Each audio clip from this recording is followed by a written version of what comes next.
मैं सभी व्यूअर्स का स्वागत करता हूं द ट्रिस्ट मीडिया की खास चर्चा में। आज का टॉपिक ऑफ कॉन्वर्जेशन है देश में बढ़ती इन्फ्लेशन और प्राइस राइज। मोदी सरकार के अनुसार इन्फ्लेशन और बढ़ती क्रूड ऑयल के दाम की वजह से आज भारत की अर्थव्यवस्था डगमगा रही है। लेकिन ये बात गौरतलब है कि दोनों क्राइसिस सिर्फ 4 से 6 महीने पहले ही शुरू हुए। इससे पहले भी भारत में होलसेल प्राइस इंडेक्स 15.88% पर था और 30 साल में सबसे ज्यादा है। इसके साथ साथ फूड प्राइस में बढ़ोतरी कई डोमेस्टिक फैक्टर्स की वजह से भी हुई है। इसमें से सबसे बड़ा फैक्टर है गवर्नमेंटल पॉलिसी इंड्यूस्ड क्राइसिस। इस गंभीर चर्चा में इस गंभीर चर्चा में हमारे साथ जुड़ रहे हैं प्रोफेसर अरुण कुमार। प्रोफेसर, मैं आपसे सबसे पहले ये जानना चाहूंगा कि क्या वजह रही है मोदी सरकार की फेलियर में कंट्रोल करने में प्राइस राइज और इन्फ्लेशन को। प्रोफेसर। क्या है कि सबसे पहले तो हमें समझना पड़ेगा कि दाम और इन्फ्लेशन में क्या फर्क है। प्राइस और इन्फ्लेशन, है ना। तो जो इन्फ्लेशन होता है वो दाम बढ़ने की रफ्तार होती है ना। तो अगर इन्फ्लेशन का रेट कम हो जाए तो आम आदमी सोचता है कि अब दाम गिरेंगे, लेकिन वो बात नहीं है। जैसे कि अगर हम एक बस में बैठे हैं, अपने गंतव्य तक, बस स्टैंड तक हम जा रहे हैं, तो बस धीरे होगी पर लेकिन बस तो आगे बढ़ रही है। तो जो आम आदमी की जेब पे असर होता है वो दाम कितना है उसका असर होता है। अगर दाम बढ़ते रहेंगे तो उसकी जो जेब है उस पर असर पड़ता रहेगा। तो इन्फ्लेशन का रेट, चाहे वो हम होलसेल प्राइस इंडेक्स से नापें, चाहे हम कंज्यूमर प्राइस इंडेक्स से नापें, अगर वो बढ़ता जा रहा है ना, या अगर वो घट भी रहा है तो इसका मतलब है दाम बढ़ रहे हैं। तो सिर्फ इन्फ्लेशन रेट को नीचे करने से ऐसा नहीं है कि आम आदमी को राहत मिलेगी, क्योंकि दाम तो फिर भी बढ़ेंगे। पहले 7% की रफ्तार से बढ़ रहे हैं, अब समझ लो अगर 5% की रफ्तार से बढ़ रहे हैं तो फिर भी 7% के ऊपर अब 5% की रफ्तार से बढ़ रहे हैं, तो बढ़ ही रहे हैं। और हमारे देश में असंगठित क्षेत्र बहुत बड़ा है, जिसमें 94% लोग काम करते हैं, और कृषि जिसमें कि 46% लोग काम करते हैं। अब वो असंगठित हैं, तो इसलिए जब दाम बढ़ते हैं तो उनको कोई डीए नहीं मिलता, उनकी कोई तनख्वाह नहीं बढ़ती, क्योंकि वो डेफिनेशन में वो यही आता है कि वो तो असंगठित हैं, तो वो अपना कोई बार्गेनिंग पावर नहीं है। तो संगठित क्षेत्र जो होता है वो तो फिर भी बार्गेन करके दाम बढ़वा सकता, जब दाम बढ़ेंगे तो अपनी तनख्वाह को बढ़वा सकता है। तो असंगठित क्षेत्र पे सबसे बुरा असर पड़ता है। तो हमारी अर्थव्यवस्था में इतना बड़ा जो असंगठित क्षेत्र है उसके ऊपर इन्फ्लेशन का बहुत बुरा असर पड़ता है। उनकी तनख्वाह कम हो जाती है, उनसे डिमांड कम हो जाती है। जब डिमांड कम होती है तो उससे अर्थव्यवस्था की ग्रोथ रेट कम हो जाती है, तो उससे रोजगार मिलना कम हो जाता है। और जब रोजगार मिलना कम हो जाता है तो फिर जो अपनी तनख्वाह पे असर पड़ता है। तो कुल मिला के जो अर्थव्यवस्था है उस पर एक बुरा असर पड़ता है जब इन्फ्लेशन रेट तेज हो जाता है। तो अभी सरकार कह रही है कि ये तो यूक्रेन युद्ध की वजह से हुआ है, पिछले 4 महीने से हुआ है। लेकिन जैसे कि आपने बताया कि पिछले 14 महीनों से होलसेल प्राइस इंडेक्स 10% की रफ्तार से ज्यादा चल रहा है, और जो कंज्यूमर प्राइस इंडेक्स है वो 6% की रफ्तार से ज्यादा चल रहा है पिछले 4-5 महीनों से, जो कि आरबीआई का जो आउटर लिमिट है उससे बाहर है। मतलब कि सरकार समझती है, आरबीआई समझती है कि 6% बहुत ज्यादा है। मतलब जो आम जो होना चाहिए वो 4%, उसमें ±2%, पर वो 6% मतलब कि आउटर लिमिट पे पहुंच रहा है। यानी कि बहुत महीनों से वो आउटर लिमिट पे चल रहा है, और फिर 4 महीने से तो आउटर लिमिट से बाहर चला गया है। इसका मतलब है कि हमारे देश में जो इन्फ्लेशन रेट होना चाहिए सरकार के मुताबिक उससे भी बाहर है। तो इसका गलत असर सब पे पड़ेगा। अब सरकार ने क्या किया, सरकार ने कहना शुरू किया नहीं ये तो एपिसोडिक है, ये तो अपने आप में कंट्रोल हो जाएगा। तो इसलिए जो सरकार को कदम उठाने चाहिए थे पिछले साल अक्टूबर नवंबर दिसंबर में, जबकि होलसेल प्राइस इंडेक्स 10% की रफ्तार से ज्यादा चल रहा था, तो सरकार ने कदम नहीं उठाया। उसने कहा कि नहीं ये ठीक हो जाएगा। जबकि उसका उससे हुआ क्या कि ये जो जो दाम है इसके बारे में एक्सपेक्टेशन होती है कि अब कितना दाम बढ़ेगा। बिजनेस को एक्सपेक्टेशन होती है, आम जनता को एक्सपेक्टेशन होती है। तो जब ये एक्सपेक्टेशन एक घर कर जाती है सबके दिमाग में, बिजनेस के और बाकी जो कंज्यूमर के, तो उससे फिर जो इन्फ्लेशन जनरलाइज हो जाता है। तो जैसे कि पहले खाने पीने की वस्तु है, जब पेट्रोलियम पदार्थ हैं उनमें इन्फ्लेशन हुआ, अब उससे उस सब चीजों में, वो कपड़ा लत्ता हुआ, वो जो जूते हुए, जो लेदर गुड्स हुए, आम जो खरीद फरोख्त की चीजें हैं, एफएमसीजी आइटम्स हैं, वो सब में जो हो जाता है। तो उससे जो जनरलाइज इन्फ्लेशन हो जाता है उसको फिर कंट्रोल करना और मुश्किल हो जाता है, क्योंकि ये एक एक्सपेक्टेशन हो जाती है कि दाम तो इसी तरह बढ़ते रहेंगे। तो सरकार ने देर कर दी इसमें कंट्रोल करने में। आरबीआई ने भी थोड़ी देर कर दी कि उसने पहले कदम उठाने चाहिए थे, है ना, और पहले कदम उठाए नहीं। जब सिचुएशन ज्यादा खराब हुई तब जो आरबीआई ने भी कदम उठाने शुरू किए। लेकिन आरबीआई जो कदम उठाता है उसका असर सीधे सीधे इन्फ्लेशन पे नहीं इतना होता है, क्योंकि आरबीआई ने क्या किया, उसने अपना इंटरेस्ट रेट बढ़ा दिया, उसने मार्केट में लिक्विडिटी कम करने के लिए सीआरआर बढ़ा दिया। इस तरह के कुछ कदम, बड़े बड़े कदम उसने उठाए हैं पिछले महीनों में। और खासकर मतलब एमपीसी की होती है, जो मॉनेटरी पॉलिसी कमेटी होती है आरबीआई की, वो हर 2 महीने में मिलती है। तो आउट ऑफ साइकिल कमेटी की मीटिंग बिठाई, क्योंकि जो स्थिति थी वो ज्यादा खराब हो रही थी। तो इससे लग रहा है कि क्राइसिस ज्यादा बढ़ रहा था। तो आरबीआई की जो कदम उठाते हैं उससे तो असर पड़ेगा, डिमांड कम हो जाएगी, है ना। जैसे लोग, मिडिल क्लास वाले लोग कोई लोन लेते हैं, घर खरीदते हैं, कार खरीदते हैं, कोई कंज्यूमर ड्यूरेबल खरीदते हैं, उनका सबका जो खर्चा बढ़ जाएगा, क्योंकि ईएमआई बढ़ जाएगी।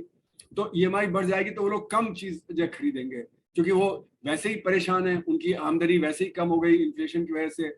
और फिर जब ये सब बढ़ेगा तो कमी हो जाए, तो इसलिए जो डिमांड है वो थोड़ी कम हो जाएगी, है ना। अब ये डिमांड कम होने से क्या है, जो अर्थव्यवस्था है वो और धीमी पड़ जाएगी और मंदी पड़ जाएगी। वैसे ही अर्थव्यवस्था अभी 2019 की लेवल पे नहीं आ पाई है, अभी हमारा रेट ऑफ ग्रोथ जो डाउन चल रहा है। हालांकि सरकार कहती है 7.5% रेट ऑफ ग्रोथ है, पर लेकिन हम अगर असंगठित क्षेत्र को जोड़ लें तो हमारा रेट ऑफ ग्रोथ 0% है। सरकार तो सिर्फ संगठित क्षेत्र के आधार पर बोलती है कि 7.5%, 8% का ग्रोथ रेट है। तो अर्थव्यवस्था और मंदी में चली जाएगी, उससे और ज्यादा परेशानी हो जाएगी।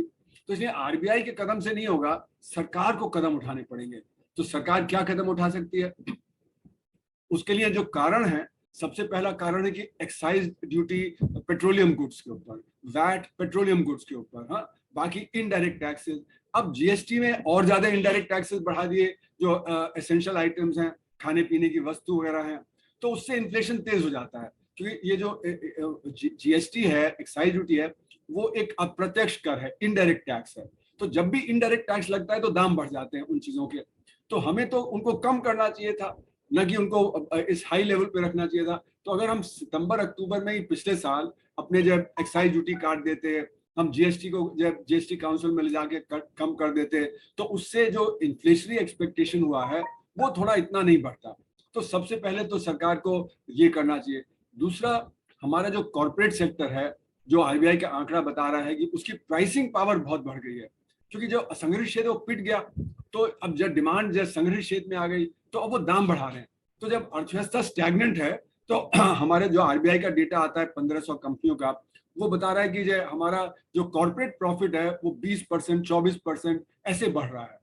तो ये दिखा रहा है कि जब आपकी अर्थव्यवस्था में डिमांड कम है, उस समय आपका प्रॉफिट बढ़ रहा है, तो मतलब आपका प्राइसिंग पावर बढ़ गई, आप दाम बढ़ा रहे हैं, आप प्रॉफिटियरिंग कर रहे हैं कि आप 20-24% का प्रॉफिट एक्स्ट्रा कमा रहे हैं, आप उसकी ग्रोथ 20-24% की हो रही है।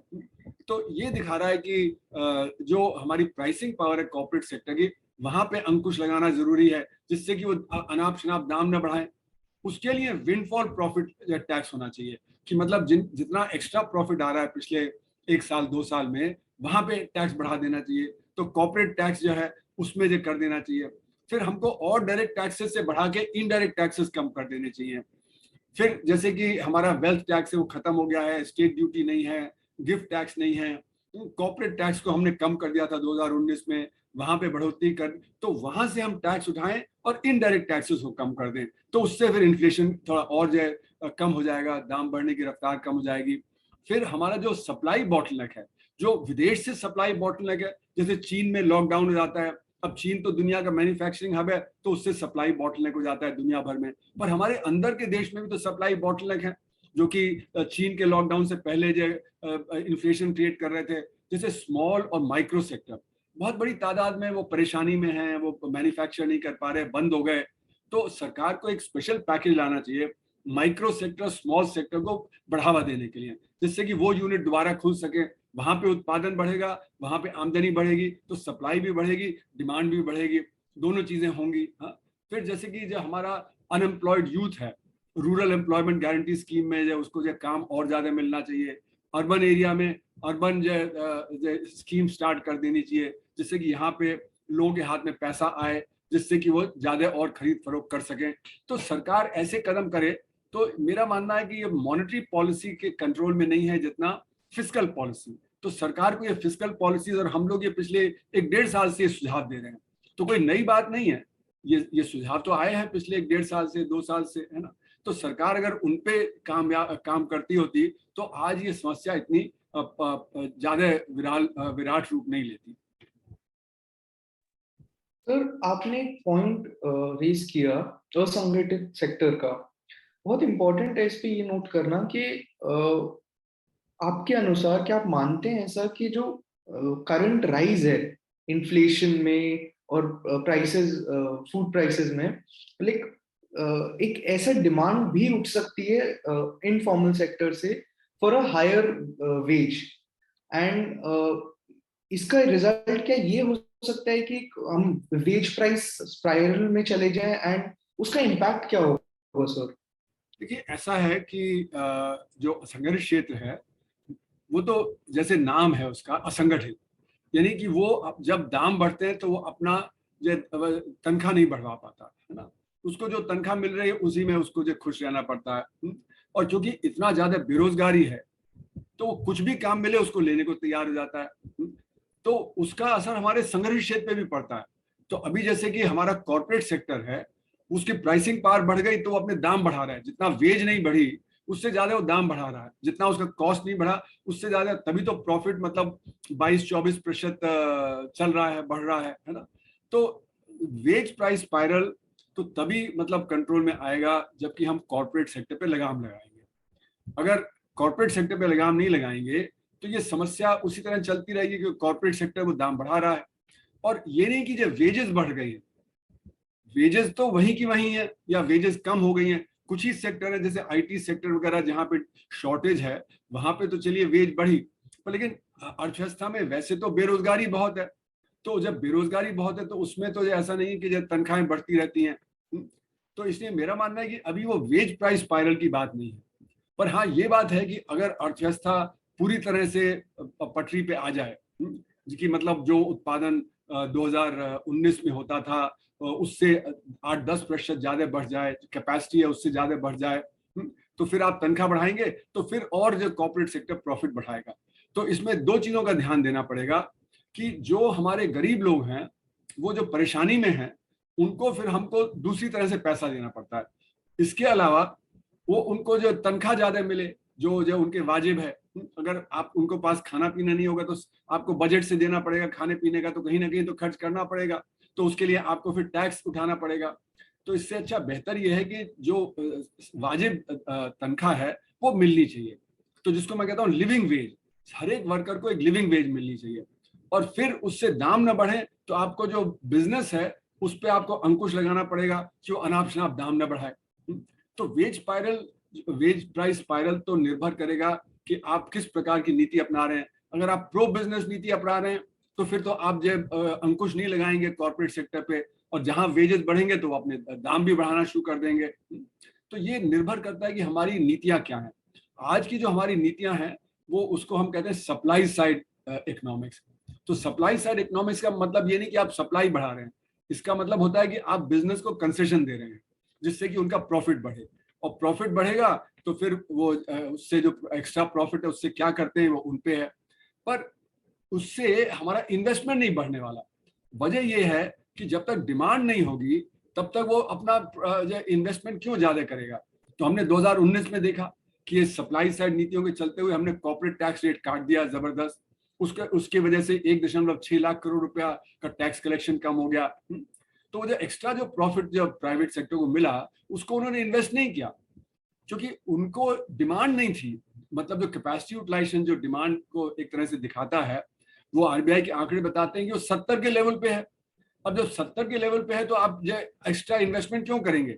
तो उन्होंने जो एक्स्ट्रा पैसा आया उसको उन्होंने अपना जो ऋण था पुराना, उसको जो ऋण खत्म करने में लगा दिया। तो जो हमारा कॉर्पोरेट सेक्टर है उसका जो ऋण है वो बहुत बड़ी लेवल में कम हुआ 2019-20 के बाद। पर इसका मतलब ये नहीं कि वो इन्वेस्टमेंट और ज्यादा करेंगे। इन्वेस्टमेंट तो तब करेंगे जब डिमांड दोबारा आएगी। डिमांड तब आएगी जबकि आम आदमी के हाथ में पैसा आएगा, जबकि वो इन्फ्लेशन से परेशान नहीं होगा, जब उसकी नौकरी ज्यादा मिलेगी, तब जो डिमांड होगी। तो सप्लाई साइड की जो नीति है वो तभी काम करेगी जब डिमांड पर्याप्त हो। डिमांड को रेज करना हमारी सरकार का काम है, और जो एक्स्ट्रा प्रॉफिटेरिंग है कॉर्पोरेट सेक्टर का, उस पर लगाम लगाना वो भी उनका काम है। सर, आपने कुछ बहुत इंपॉर्टेंट पॉइंट्स रेज किए। इसमें मैं चाहूंगा कि आप इस चीज पे एक्सपैंड करें हमारे व्यूअर्स के लिए कि जो प्रधानमंत्री गरीब कल्याण अन्न योजना थी, जो 2020 में शुरू की गई, उसमें उसको बंद करने का ऑर्डर कर दिया गया सितंबर 2022 में।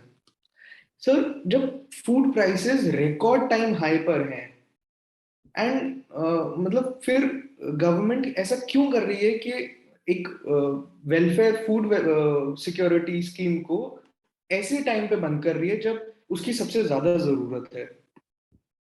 देखिए, ऐसा है कि सरकार, जैसे मैंने कहा, कि वो सप्लाई साइड नीतियों पे चलती है, न कि डिमांड साइड। तो मतलब गरीब आदमी को सपोर्ट देना तो डिमांड साइड पॉलिसी है।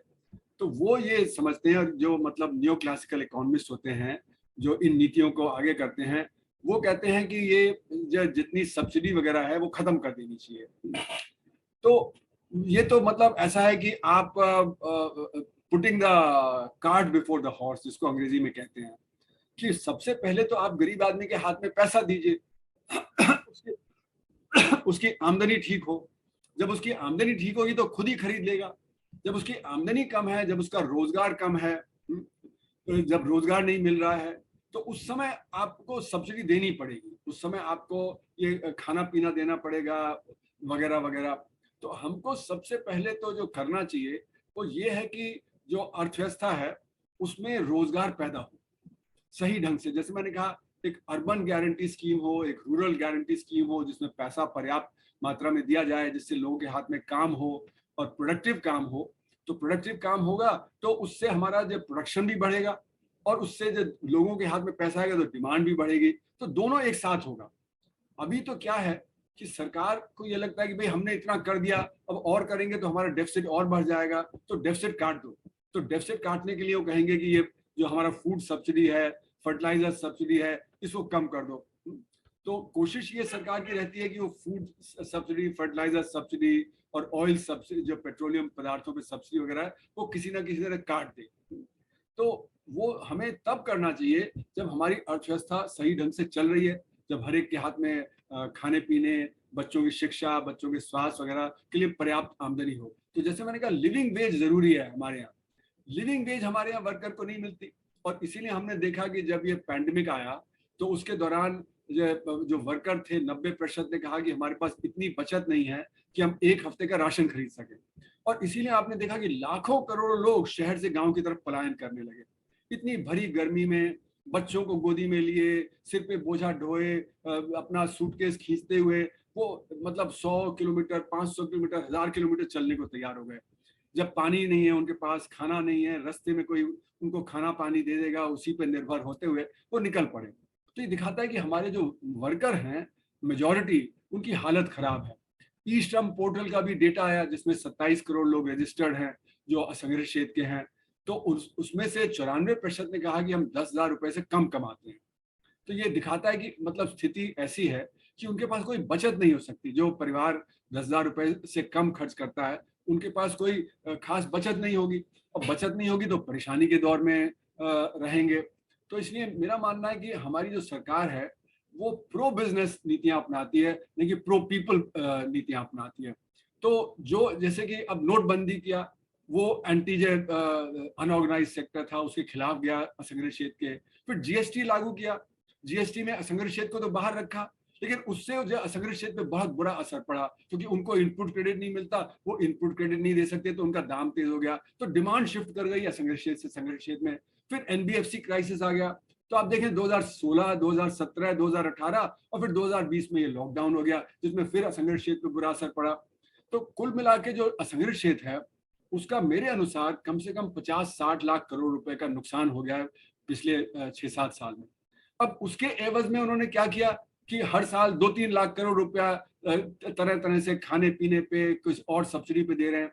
तो आपका नुकसान तो कुल मिला के 50-60 लाख करोड़ रुपया हो गया पिछले 7 साल में, और आपको मिला कितना? 15-20 लाख करोड़ रुपया। तो जो असंगठित क्षेत्र है उसकी स्थिति और बिगड़ गई। तो हमको असंगठित क्षेत्र को दोबारा उभारना पड़ेगा। जब वो उभरेगा तो उत्पादन भी बढ़ेगा, लोगों के हाथ में डिमांड भी आएगी, तब हम सब्सिडी कम कर सकते हैं, तब हम खाने पीने पे। लेकिन अब सरकार को डर ये लग रहा है क्योंकि हमारी जो गेहूं की फसल है वो काफी बुरी तरह से ध्वस्त हो गई जब मार्च में गर्मी ज्यादा आ गई, और फिर 10 मिलियन टन हमने एक्सपोर्ट कर दिया बैन लगाने के पहले, तो इस समय कमी हो गई है। तो पब्लिक डिस्ट्रीब्यूशन सिस्टम में वो कह रहे हैं गेहूं बांटने की जगह हम जब पैडी देना शुरू कर दें, चावल देना शुरू कर दें। अभी चावल के भंडार हैं, पर अगर आप इतना चावल के भंडार देना शुरू कर देंगे तो वो भी भंडार कम हो जाएंगे। तो सरकार को ये डर लग रहा है कि जो उनकी जो सिचुएशन है उसमें अगर हम ये खाना पीना देते रहेंगे इस प्रकार से मुफ्त में, तो फिर हमारी भी स्थिति जो बिगड़ जाएगी। तो इसलिए वो कर रहा है। तो ये सरकार की एक के बाद एक गलत नीतियां जो हैं, तो इसलिए मैं बोलता हूँ कि ये जो अभी 2015-16 के बाद का दौर है वो पॉलिसी इंड्यूस्ड क्राइसिस है। मतलब जहां क्राइसिस नहीं था, सरकार की नीतियों ने क्राइसिस क्रिएट कर दिया। वो चाहे सप्लाई साइड नीति हो, चाहे डिमोनेटाइजेशन हो, चाहे वो जीएसटी हो, चाहे वो एनबीएफसी क्राइसिस हो। तो जीएसटी फ्लॉड है, मतलब वो उसमें बुनियादी रूप से परिवर्तन करना पड़ेगा। वो अपने आप में सही नहीं है, वो सिर्फ इम्प्लीमेंटेशन की बात नहीं है, वो उसका स्ट्रक्चर में ही फ्लॉ है। तो जीएसटी को रिफॉर्म करना बहुत जरूरी है। उसको लास्ट पॉइंट टैक्स बना दीजिए। अभी भी लास्ट पॉइंट पे टैक्स कलेक्ट होता है। तो मैं बार बार 2015 से बोल रहा हूँ कि जीएसटी फ्लॉड है और इसको लास्ट पॉइंट टैक्स बना देना चाहिए, तो वो सिंप्लीफाई हो जाएगा। असंगठित क्षेत्र पे जो बुरा असर पड़ रहा है वो खत्म हो जाएगा, असंगठित क्षेत्र भी ठीक से काम करने लगेगा, वहां पे आमदनी ठीक से आने लगेगी। तब आप, जब आमदनी आने लगेगी तब आप करें। उसी तरह किसान है जो 5 एकड़ से कम वाले हैं, वो 86% है, वो परेशान है क्योंकि उनकी आमदनी कम हो गई है। जो अभी डेटा कुछ समय पहले आया था कि एवरेज जो किसान है वो 27 रुपए प्रतिदिन प्रति व्यक्ति कमाता है। अब इतने कम कमाई में वो कैसे घर चला सकता है?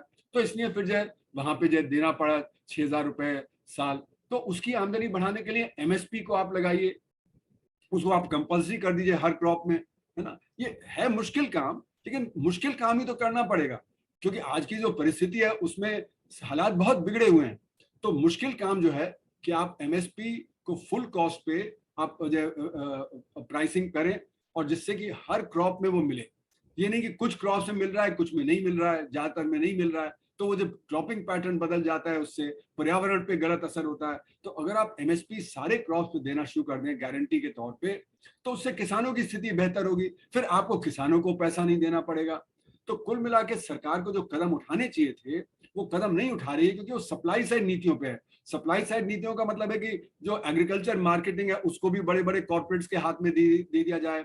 जो लेबर है उस पर लेबर कोड को इम्प्लीमेंट कर दिया जाए जिससे कि जो बिजनेस को फायदा हो जाए। तो सारी जो नीतियां अगर आप देखें, आत्मनिर्भर भारत पैकेज वगैरह है, वो सारा प्रो बिजनेस पैकेज है, वो प्रो पीपल नहीं है, किसानों के हित में नहीं है, वो जो वर्कर्स के हित में नहीं है, असंगठित क्षेत्र के हित में नहीं है। तो हमें अपनी नीतियों को बुनियादी तौर से बदलना पड़ेगा। तभी मैंने कहा ये पॉलिसी इंड्यूस क्राइसिस है जो आज हमारे यहाँ फेस हो रहा है। सर, हमने पिछले कुछ सालों में देखा कि सनफ्लावर ऑयल का प्राइस 2014 में 90 रुपए था, 2022 में आते आते वो 190 रुपए हो गया। मस्टर्ड ऑयल 91 रुपीज, 2022 में 187 रुपीज। सोयाबीन 77, आज की स्थिति में देखें तो 170। सर, क्या ये इसको आप रिस्पॉन्सिबल मानते हैं कि जो आपने बहुत इंपॉर्टेंट बात कही, सप्लाई साइड नीतियां सरकार की जो चल रही हैं उसकी वजह से पॉलिसी इंड्यूस्ड क्राइसिस है, तो क्या ये जो एडिबल ऑयल्स पर भी इफेक्ट आया, क्या इसको भी आप सप्लाई साइड नीतियों की ही गलती मानते हैं? इसमें दो चीजें हैं। अभी पिछले 4 महीने में जब से यूक्रेन का युद्ध हुआ तो सबसे ज्यादा सनफ्लावर ऑयल तो वहां से आता था, वो एकदम बंद हो गया। और दूसरा, इंडोनेशिया ने बैन लगा दिया पाम ऑयल पे, तो वहां से पाम ऑयल आना बंद हो गया जो हमारा सबसे बड़ा इंपोर्ट होता था, इधर से सनफ्लावर ऑयल। तो इन सब चीजों के दाम तेजी से बढ़े। लेकिन अब इंडोनेशिया खुल गया है, वहां से पाम ऑयल आ रहा है, और इसलिए अभी कुछ पिछले आप देखेंगे 1-2 महीनों में ये इनके दाम कम हुए हैं। पर लेकिन जो सबसे बड़ी बात है, जो मैंने कहा कि अगर आप एमएसपी देंगे सारे क्रॉप्स पे, और उसमें आप सारे शामिल करें जो तिलहन है, हाँ जी, ये जो तेल बनाने के जो क्रॉप्स हैं उसमें भी, तो उनका प्रोडक्शन बढ़ेगा। तो जब आप एमएसपी सारे क्रॉप्स पे देंगे तो वहां पे उनका उत्पादन बढ़ेगा। और जो गलत उत्पादन हो रहा है कि हम चावल को वहां पैदा कर रहे हैं जहां पे कि पानी कम है, जैसे पंजाब है, या महाराष्ट्र में हम गन्ना उत्पादन कर रहे हैं जबकि पानी कम है, तो ये सारा चीज बदलेगा। जो जिस इलाके की जो स्पेशलिटी है वो वहां पे उस प्रकार का जो क्रॉप प्रोडक्शन करेगा, जिससे कि तिलहन है, दालें हैं, जो कि हमको और चाहिए, उनका फिर उत्पादन बढ़ेगा, क्योंकि वहां पे प्रॉफिटेबिलिटी बढ़ जाएगी। अभी वहां पे प्रॉफिटेबिलिटी कम होने से वो लोग जो या तो गेहूं उगा लेते हैं, या जो चावल उगा लेते हैं, या फिर जो गन्ना उगा लेते हैं। तो जब हमारा जो एमएसपी फॉर ऑल क्रॉप्स होगा, तो ये समस्या जो है कि जो तेलों के दाम इतने तेजी से बढ़े हैं, वो भी एक तरह से हल होगा। तो ये इसलिए नहीं कर रहे क्योंकि वो चाहते हैं कि कॉर्पोरेट सेक्टर जो के कब्जे में चला जाए हमारा कृषि, खासकर उसका जो मार्केटिंग है। तो इसलिए ये गलत नीति की वजह से ये हो रहा है। लेकिन मैं कहूंगा कि ये गलत नीतियां तो काफी सालों से चली आ रही हैं, पर उसको रिफॉर्म करना बहुत जरूरी है, क्योंकि इस समय क्राइसिस बहुत ज्यादा हो गया। Thank you sir. सर, अब बस आखिरी सवाल मैं आपसे ये करना चाहूंगा सर। अब आगे के जो 8 से 10 महीने हैं भारत के लिए बहुत क्रूशियल रहने वाले हैं। इसमें what do you think in regard to economy, कि आगे क्या चेंजेस आ सकते हैं गवर्नमेंट की तरफ से, और आप लोगों को क्या संदेश देना चाहेंगे थ्रू आवर प्लेटफॉर्म कि आगे 8-10 सालों 8-10 महीनों के लिए कैसे प्रिपेयर करें? देखिए, सरकार क्या करेगी वो तो सरकार ही जानती है ना। हम तो जो विश्लेषण दे रहे हैं कि मतलब दाम क्यों बढ़े, इनडायरेक्ट टैक्सेस की वजह से बढ़े, जो यूक्रेन युद्ध हुआ उसकी वजह से बढ़े, जो सप्लाई बॉटलनेक्स भारत में है, क्योंकि जो बाहर के सप्लाई बॉटलनेक उनका तो हम ज्यादा कुछ कर नहीं सकते, पर जो सप्लाई बॉटलनेक भारत में है, जो माइक्रो सेक्टर, स्मॉल सेक्टर की वजह से आए हैं, उनको हम करें। प्राइसिंग पावर जो कॉर्पोरेट्स की है उस पर जो कंट्रोल करें, डायरेक्ट टैक्सेस रेज करें, जिससे कि हमारा जो डायरेक्ट टैक्सेस पैसा आएगा वो फिर हम इनडायरेक्ट टैक्सेस को कम करने में लगा दें। तो इन सब से इन्फ्लेशन पे असर पड़ेगा। दूसरा, मैंने जैसे कहा कि डिमांड जनरेट करना जरूरी है आम आदमी के हाथ में, तो उसके लिए जो रूरल एम्प्लॉयमेंट गारंटी स्कीम है, अर्बन गारंटी स्कीम एम्प्लॉयमेंट वाली, वो हो। और फिर माइक्रो सेक्टर है, उसकी परेशानी होती है कि उनके पास मार्केटिंग नहीं होता, टेक्नोलॉजी नहीं होती, फाइनेंस नहीं होता। तो हमें बड़े लेवल पे माइक्रो सेक्टर के लिए ये तीनों चीजें उपलब्ध कराएं, तो उससे सप्लाई भी बढ़ेगी, डिमांड भी बढ़ेगी, है ना। तो ये बड़े बड़े कदम हैं जो सरकार उठाए, तो उससे आम आदमी को राहत मिलेगी, अर्थव्यवस्था को राहत मिलेगी। आम आदमी क्या करे? आम आदमी तो परेशान है, क्योंकि जिस रफ्तार से दाम बढ़ रहे हैं और दूसरी तरफ काम कम हो रहा है, हमारे जो नौजवान लोग हैं उनको काम नहीं मिल रहा है, वो प्रोटेस्ट कर रहे हैं। वो चाहे रेलवे के रिक्रूटमेंट वाला जो हुआ था दिसंबर जनवरी में, या जो अभी अग्नि वीर वाला जो हुआ है ना, तो उससे प्रोटेस्ट है, यूथ में हताशा और निराशा है। तो इसलिए जो एक परिवार का बजट है वो एकदम गड़बड़ा गया है, क्योंकि दाम भी तेज हैं, आमदनी भी जो नहीं बढ़ रही है। तो इस जो गड़बड़ाती स्थिति में आम जनता को ये समझना चाहिए कि इसके पीछे वजह क्या है। और वजह है जो पॉलिसीज हैं, जो नीतियां हैं, वो गलत हैं। अगर जनता की तरफ से प्रेशर आएगा सरकार के ऊपर कि सही नीतियां अपनाए, तो सरकार भी बदलाव लाएगी। जैसे कि जब किसानों ने प्रोटेस्ट किया, तो फिर जब सरकार को 3 बिल वापस लेने पड़े। लेबर प्रोटेस्ट कर रहा है, और अगर आम जनता और ज्यादा प्रोटेस्ट करेगी, तो फिर जो सरकार जो अपनी नीतियां बदलेगी। तो जब तक इस दबाव नहीं होगा सरकार के ऊपर आम जनता का, तब तक सरकार यही नीतियां चलाती रहेगी। तो इसलिए जो आम आदमी है वो तो प्रोटेस्ट करके सरकार पे दबाव बनाए, जिससे कि गलत नीतियां हैं उनको बदला जाए। Thank you for joining us sir. Welcome, welcome, thank नमस्ते। You sir. मैं प्रोफेसर अरुण कुमार का तहे दिल से थैंक यू करता हूँ हमारे साथ जुड़ने के लिए, इस इम्पोर्टेंट इशू पे हमारे साथ चर्चा करने के लिए। और मैं सभी व्यूअर्स से ये रिक्वेस्ट करूंगा कि if you like the video please share करें, एंड लाइक करें एंड कमेंट करें। Thank you so much for joining us. जय हिंद।